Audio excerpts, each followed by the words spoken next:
Mesdames, Messieurs, chers amis, je suis particulièrement honoré de me tenir devant vous aujourd'hui pour partager avec vous quelques réflexions sur un sujet qui nous concerne tous, sans exception, la connaissance de soi.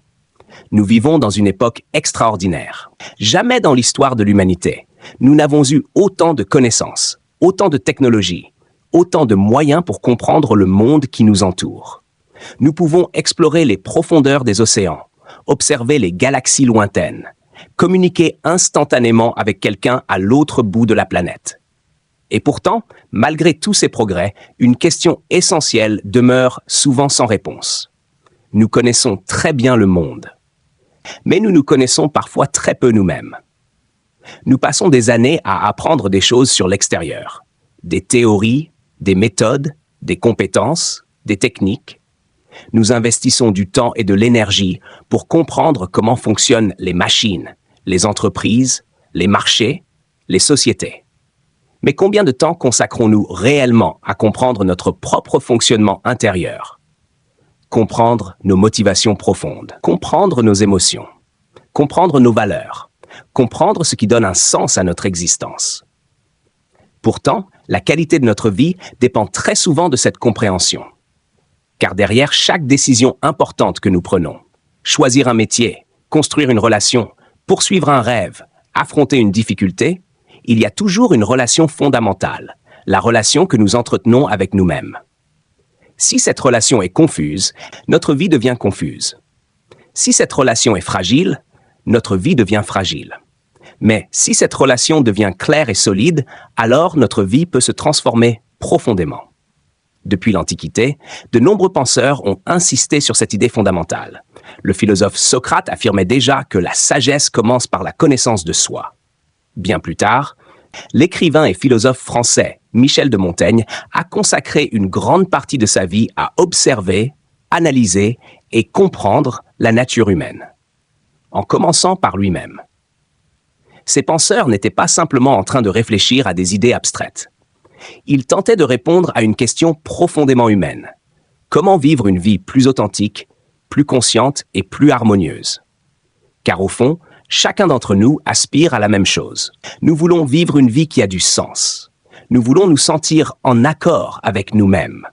Nous voulons trouver un équilibre entre nos responsabilités, nos aspirations et notre bien-être intérieur. Mais pour y parvenir, il est nécessaire de faire quelque chose que nous faisons rarement dans notre quotidien agité. Prendre le temps de nous arrêter et de regarder en nous-mêmes. Cela demande du courage, cela demande de l'honnêteté. Cela demande parfois de remettre en question certaines habitudes ou certaines certitudes. Mais c'est aussi une démarche profondément libératrice. Car lorsque nous apprenons à mieux nous connaître, nous découvrons souvent des ressources insoupçonnées. Des forces que nous ignorions, des talents que nous n'avions jamais développés, des aspirations qui attendaient simplement d'être reconnues. Et c'est précisément ce voyage intérieur, ce chemin vers une meilleure connaissance de soi, qui peut nous permettre de mieux vivre, de mieux comprendre nos choix, et de construire une existence plus alignée avec ce que nous sommes réellement. C'est ce chemin que je vous propose d'explorer ensemble aujourd'hui. Mesdames, Messieurs, permettez-moi de commencer par une question simple, mais profondément dérangeante. Vous connaissez-vous vraiment? Pas votre nom, pas votre profession, pas l'image que vous montrez aux autres. Je parle de vous profondément, vos valeurs, vos peurs, vos rêves, votre vérité. Nous vivons dans un monde où l'on apprend beaucoup de choses. On apprend les mathématiques, l'histoire, les sciences, les langues, mais très peu d'entre nous apprennent la chose la plus importante, se connaître soi-même. Pourtant, la qualité de notre vie dépend en grande partie de cette connaissance. Aujourd'hui, je voudrais partager avec vous une conviction simple. Plus nous apprenons à nous connaître, plus nous apprenons à mieux vivre. Number 1. Pourquoi se connaître est essentiel? Dans notre société moderne, nous sommes constamment tournés vers l'extérieur. Nous regardons les réseaux sociaux, les réussites des autres, les attentes de la famille, les normes de la société. Mais très rarement, nous prenons le temps de regarder à l'intérieur de nous-mêmes. Et pourtant, c'est là que tout commence. Le philosophe grec Socrate disait déjà, il y a plus de 2000 ans, open quote, « Connais-toi toi-même ». Close quote. Pourquoi cette phrase a-t-elle traversé les siècles? Parce qu'elle touche à une vérité fondamentale. Nous passons toute notre vie avec une personne, nous-mêmes. Si nous ne nous comprenons pas, comment comprendre nos choix? Si nous ne connaissons pas nos besoins, comment construire une vie qui nous rend heureux? Beaucoup de personnes vivent en pilote automatique. Elles suivent un chemin tout tracé, études, travail, obligations. Mais parfois, un jour, elles se réveillent et se demandent « Est-ce vraiment la vie que je voulais ?» Numéro 2. L'illusion de se connaître. Beaucoup de gens pensent se connaître, mais souvent ce que nous connaissons, ce sont les rôles que nous jouons. Le rôle de parent, le rôle de professionnel, le rôle d'ami, le rôle de citoyen. Mais derrière ces rôles, il y a un être humain unique. Un être humain avec des aspirations profondes, des blessures invisibles, des talents inexploités. Se connaître, c'est accepter de se poser des questions parfois inconfortables. Qu'est-ce qui me rend vraiment heureux? Qu'est-ce qui me fait souffrir? Pourquoi certaines situations me mettent-elles en colère? Quelles sont mes véritables priorités? Ces questions peuvent être dérangeantes, mais elles sont aussi libératrices. Numéro 3. Les obstacles à la connaissance de soi. Si se connaître est si important, pourquoi si peu de personnes le font réellement? Il y a plusieurs raisons. 1. La peur. Se connaître signifie parfois découvrir des choses que nous préférions ignorer. Nos faiblesses, nos contradictions, nos erreurs. Mais la vérité est que la lucidité n'est pas une faiblesse. Au contraire, c'est la première étape vers la transformation. 2. Le bruit du monde. Nous vivons dans une époque bruyante. Notifications, informations, opinions. Il y a toujours quelque chose pour nous distraire, mais la connaissance de soi nécessite quelque chose de rare aujourd'hui, le silence. 3. Les attentes des autres. Très tôt, nous apprenons ce que les autres attendent de nous. Sois raisonnable, trouve un bon travail, ne fais pas de vagues. À force d'écouter les autres, nous oublions parfois d'écouter notre propre voix intérieure. 4. Comment apprendre à se connaître? La bonne nouvelle, c'est que la connaissance de soi n'est pas un don réservé à quelques personnes. C'est une compétence que l'on peut développer. Voici quelques chemins possibles. 1. L'introspection. Prendre quelques minutes chaque jour pour se poser des questions. Qu'est-ce que j'ai ressenti aujourd'hui? Qu'est-ce qui m'a rendu fier? Qu'est-ce qui m'a frustré? Petit à petit, ces observations révèlent des schémas. 2. L'écriture. Écrire est un outil puissant. Lorsque nous écrivons nos pensées, nous mettons de l'ordre dans notre esprit. Beaucoup de grandes figures de l'histoire ont utilisé l'écriture pour réfléchir sur elles-mêmes. Par exemple, Michel de Montaigne qui écrivait dans ses essais, open quote, « Je suis moi-même la matière de mon livre ». Close quote. Autrement dit, comprendre l'être humain commence souvent par se comprendre soi-même. 3. L'écoute des émotions. Nos émotions sont comme des messages. La colère peut révéler une injustice. La peur peut signaler un danger. La tristesse peut indiquer une perte. Apprendre à écouter ces émotions permet de mieux se comprendre. 5. Se connaître pour mieux choisir sa vie. Lorsque nous nous connaissons mieux, nos choix deviennent plus alignés avec notre véritable nature. Nous choisissons un travail qui correspond à nos valeurs, des relations qui nous respectent, un mode de vie qui nous ressemble. Cela ne signifie pas que la vie devient facile, mais elle devient plus authentique. Et l'authenticité apporte une forme de paix intérieure. 6. Se connaître pour mieux comprendre les autres. La connaissance de soi ne sert pas seulement à améliorer notre propre vie, elle améliore aussi nos relations. Lorsque nous comprenons nos propres émotions, nous devenons plus capables de comprendre celles des autres. Nous devenons plus patients, plus empathiques, plus tolérants. Et dans un monde parfois divisé, ces qualités sont précieuses. 7. L'acceptation de soi.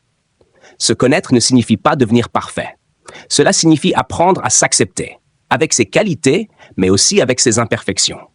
L'écrivain Albert Camus disait, open quote, « Au milieu de l'hiver, j'apprenais enfin qu'il y avait en moi un été invincible. » Close quote.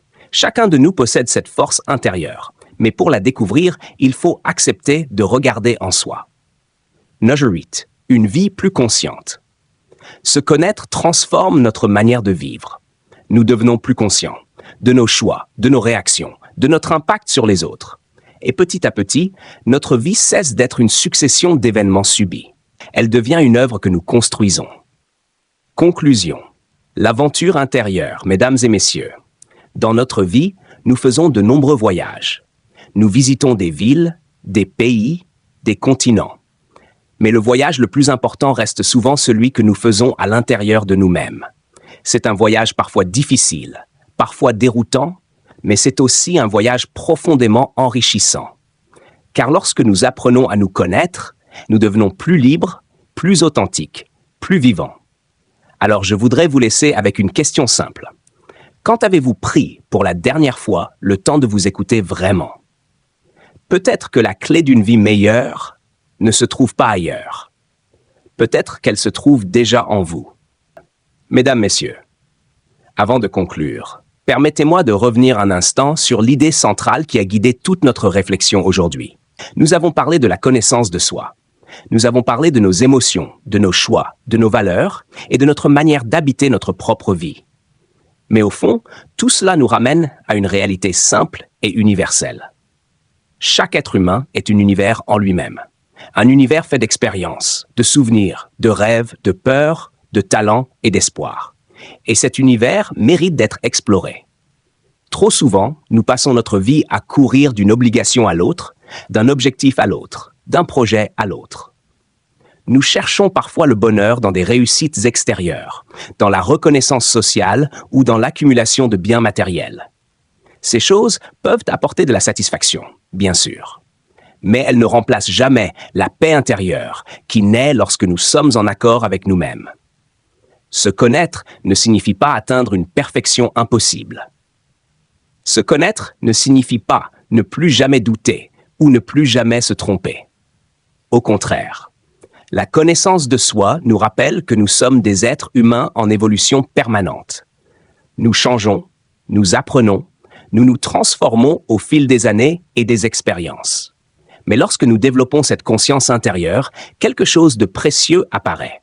La capacité de vivre plus consciemment. Nous devenons plus attentifs à nos choix, plus lucides face à nos réactions, plus responsables de notre propre chemin. Et cette conscience change profondément notre manière de vivre. Elle nous aide à faire des choix plus alignés avec nos valeurs. Elle nous aide à construire des relations plus authentiques. Elle nous aide à traverser les difficultés avec plus de recul et de sagesse. L'écrivain et philosophe Albert Camus écrivait que la véritable grandeur de l'être humain réside dans sa capacité à donner un sens à son existence malgré les incertitudes de la vie. Cette capacité commence souvent par un simple geste. Se regarder honnêtement. Se poser des questions. Observer ses réactions.